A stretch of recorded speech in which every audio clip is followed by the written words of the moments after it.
Hi, welcome back. Today I want to talk about how I feel about the Fujifilm XH2s. Personally, I've been waiting on that camera because I've been wanting a camera that can be a good, just all-around video camera. You know, and that's pretty much the purpose I would use that camera for. Honestly, some things they've altered on it, some Fujifilm shooters don't like. Like if I show my X-T3, down here you have the focus mode selector for single, continuous, and manual. That is now a button, but honestly, I'm totally fine with that if it weather seals the camera better than a switch does, but that is nice. It has lost the retro styling on the top of this camera. This is the X-T3.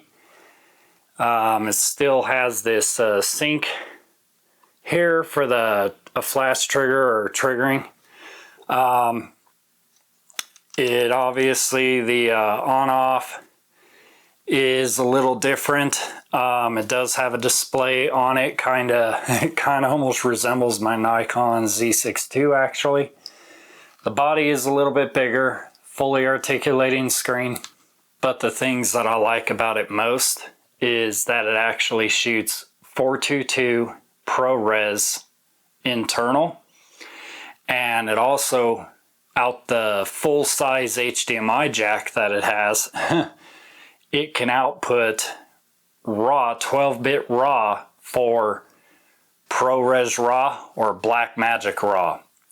I'm a DaVinci Resolve user, so I will be probably getting a Blackmagic Design Video Assist 12G to get the 12-bit Blackmagic RAW from the camera. However, I will be using the 10-bit internal of the camera. It does have F-Log 2. It's a new F-Log that Fujifilm created. They do claim that it does do over 14 stops of dynamic range, which is good. And Gerald Undone has actually already looked at the camera, did his breakdown of the camera, and he has confirmed that it is 14 stops of dynamic range in F-Log 2. Now, something that I didn't know I needed on the camera, but there's a feature on actually high-end Hollywood cinema cameras like Arri Alexa, kind of like the new Arri Alexa 35, it's a Super 35 sensor, is open gate. The Fujifilm XH2s supports open gate video recording. So what you end up with when you record in that mode is a 6.2K resolution video, but it's in the aspect ratio of the sensor. So it's a 3:2 aspect ratio instead of 16:9, or DCI, which is 17:9. Now, what shooting in that mode is good for, if you're using a spherical lenses, standard photography lenses, you can crop in on the video footage for 16:9 or DCI 17:9 and have a sharper image, you know, or you can reframe in 16:9. But something that me personally, I believe Open Gate is actually designed for is using anamorphic lenses. And when you put an anamorphic lens on a camera, it squashes everything in like this. So you have to de-squeeze the footage in like DaVinci Resolve to stretch it back out. So if you get an anamorphic lens that covers Super 35, which, you know, the Fujifilm isn't, it's an APS-C, which the Fujifilm isn't, it's an APS-C. Super 35 is still a 3:2 aspect ratio. The Arri Alexa 35 is a Super 35 sensor. You can capture the full resolution of the sensor and get your widescreen image out of it. It would be good for people that do short films, stuff like that, maybe documentary stuff.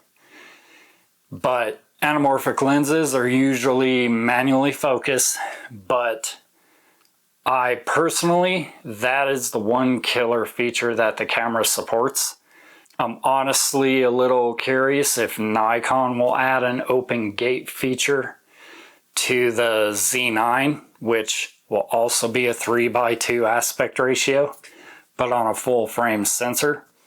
Now, full frame anamorphic lenses are outrageously expensive because anamorphic lenses that can cover full frame are much more costly to make. They just are more, they seem to be more common from what I see for Super 35. But me personally, I plan on getting the Fujifilm XH2s and rigging it out to be a video camera. Honestly, putting it in a rig, getting a V-mount battery for it, everything so it can last longer, getting an external monitor to support Blackmagic RAW from the camera, which it just does out of the box. No firmware update needed, it just has it.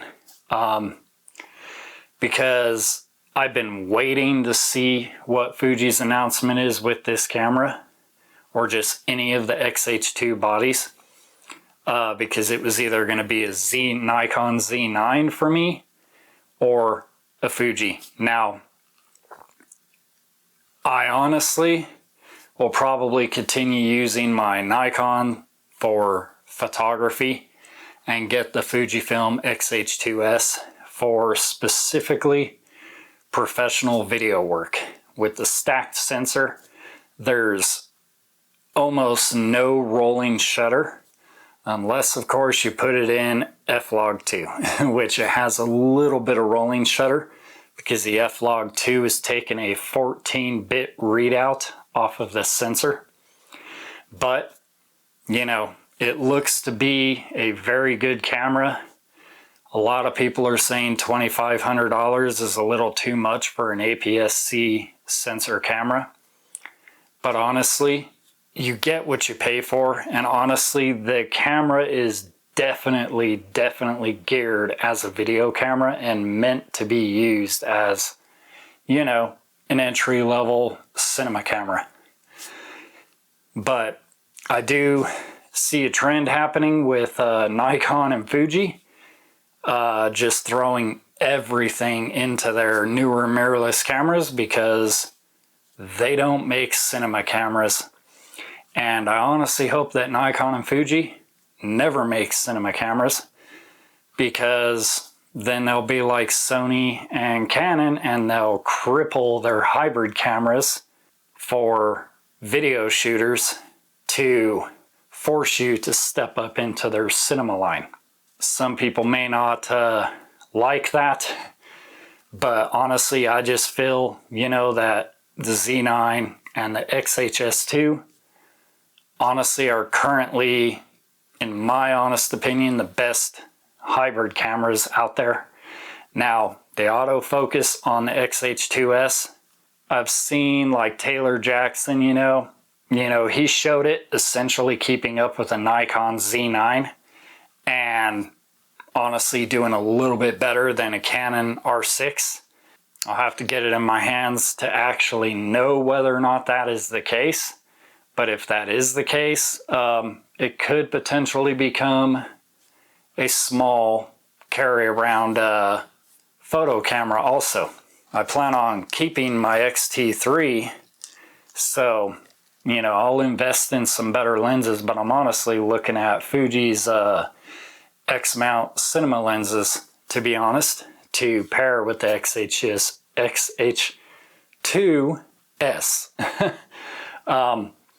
and we'll see when the XH2 comes out. They've already confirmed it. It's going to be a 40 megapixel sensor.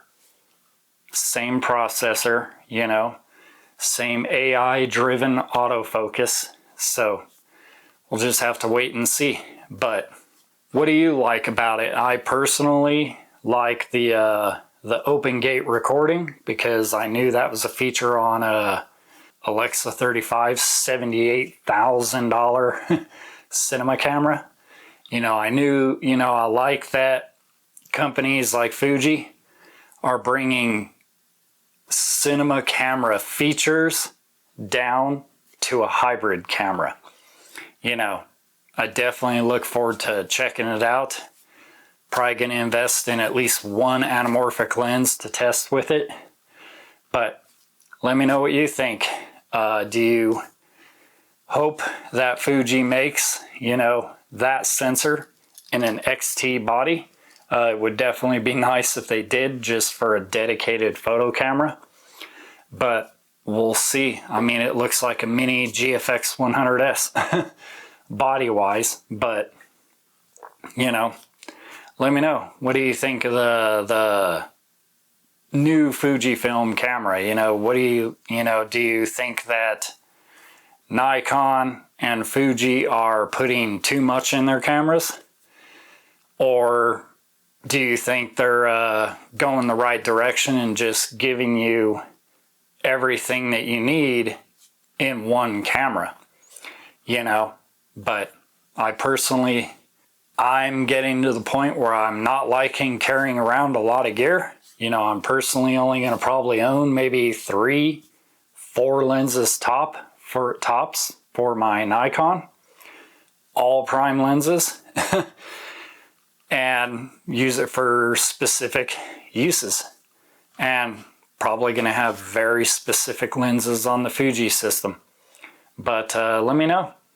Comment below what do you think of the direction these new cameras are going. Like, comment, subscribe, and I'll see you in the next video. Thank you. Bye.